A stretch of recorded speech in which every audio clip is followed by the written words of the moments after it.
नमस्कार, आप देख रहे हैं न्यूज 18 का डिजिटल प्लेटफॉर्म और मैं हूं आपके साथ सृष्टि शेखर। अगर आप केंद्र सरकार के कर्मचारी हैं, पेंशन भोगी हैं या आपके परिवार में कोई सरकारी नौकरी करता है तो आज की ये खबर आपके लिए बहुत जरूरी है। केंद्र सरकार ने 8वें वेतन आयोग यानी 8th पे कमीशन को लेकर एक बड़ा कदम उठा लिया है।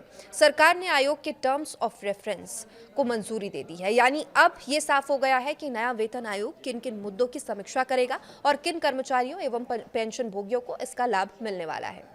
सबसे बड़ी बात यह है कि इस आयोग की सिफारिशों का सीधा असर 1 करोड़ से अधिक लोगों पर पड़ेगा। इनमें लगभग 50 लाख केंद्रीय कर्मचारी और करीब 65 लाख पेंशन भोगी शामिल हैं।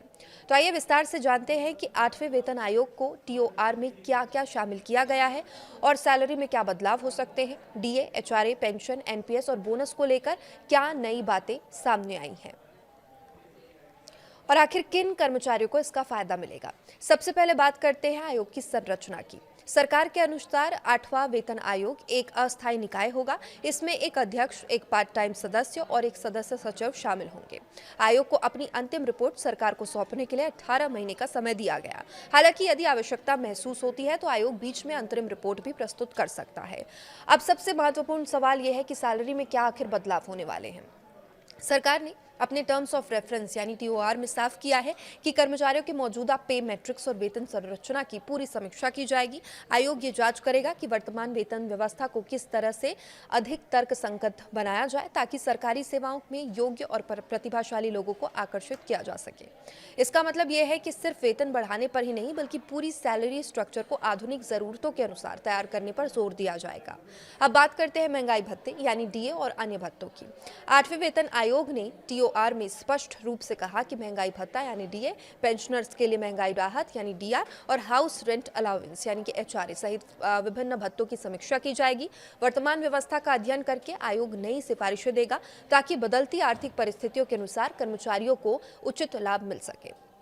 इसके अलावा सरकार ने यह भी कहा है कि अभी कर्मचारियों को मिलने वाले कई छोटे बड़े भत्तों की संख्या काफी अधिक है, इसलिए आयोग इन सभी भत्तों का युक्त करेगा और जिन भत्तों की आवश्यकता नहीं है या जो बहुत जटिल है उन्हें सरल और व्यवस्थित बनाया जाएगा। तो अब बात करते हैं कि कर्मचारियों को मिलने वाली अन्य सुविधाओं की जो क्या हो सकती है। आयोग केवल वेतन और भत्तों तक सीमित नहीं रहेगा। इसके दायरे में वार्षिक वेतन वृद्धि, प्रमोशन नीति, कर्मचारियों को मिलने वाली नगद तथा गैर नगद सुविधाओं की भी समीक्षा शामिल है। यानी भविष्य में कर्मचारियों के करियर ग्रोथ और सेवा शर्तों में भी बदलाव देखने को मिल सकता है। अब समझते हैं कि ऐसे मुद्दे पर किस पर इस बार विशेष ध्यान दिया गया है। तो परफॉर्मेंस आधारित वेतन और इंसेंटिव पर ध्यान दिया गया। सरकार चाहती है सरकारी कार्य संस्कृति अधिक प्रभावी, जवाबदेह और परिणाम आधारित बने और यही वजह है कि आयोग को ये जिम्मेदारी दी गई है कि वो ऐसा वेतन ढांचा यानी सैलरी स्ट्रक्चर तैयार करे जिससे कर्मचारियों को बेहतर प्रदर्शन के लिए प्रोत्साहन मिले।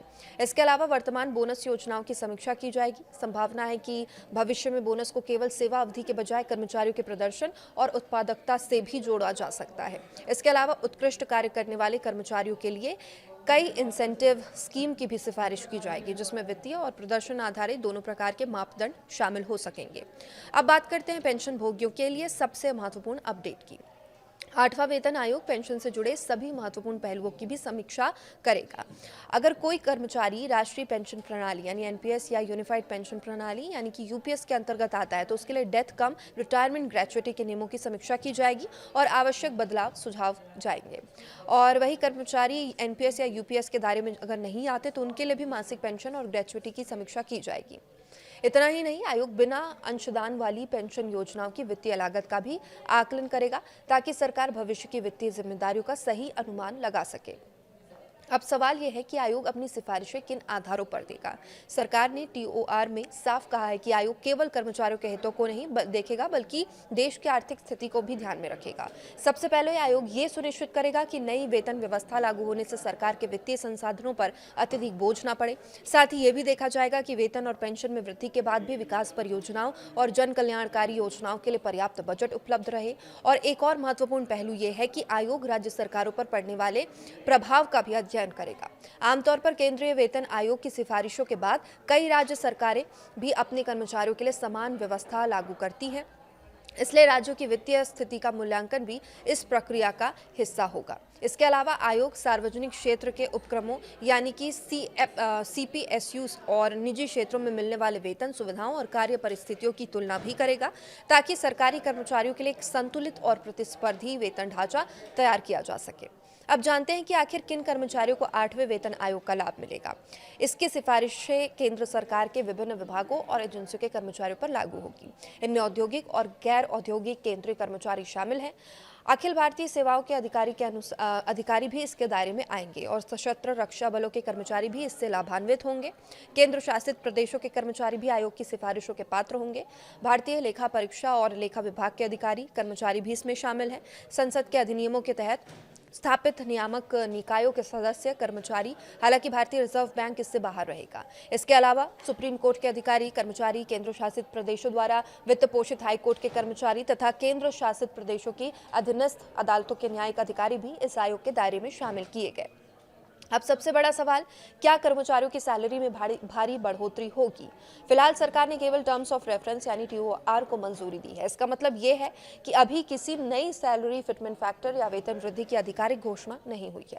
अब आयोग विभिन्न पहलुओं का अध्ययन करेगा, कर्मचारियों के संगठनों, मंत्रालयों, विशेषज्ञों से सुझाव लेगा और इसके बाद अपनी सिफारिशें सरकार को सौंपेगा। अंतिम फैसला सरकार द्वारा इन सिफारिशों पर विचार करने के बाद ही लिया जाएगा और इसलिए फिलहाल सोशल मीडिया पर चल रहे फिटमेंट फैक्टर या संभावित वेतन वृद्धि के दावों को आधिकारिक घोषणा नहीं माना जा सकता।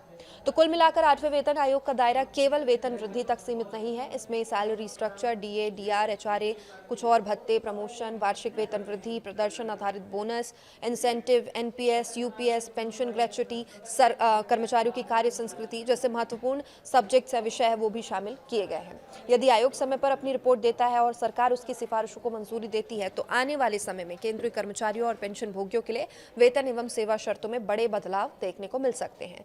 फिलहाल सभी की नजरें अब 8वें वेतन आयोग की आगामी बैठकों और उनकी अंतिम सिफारिशों पर टिकी हुई है।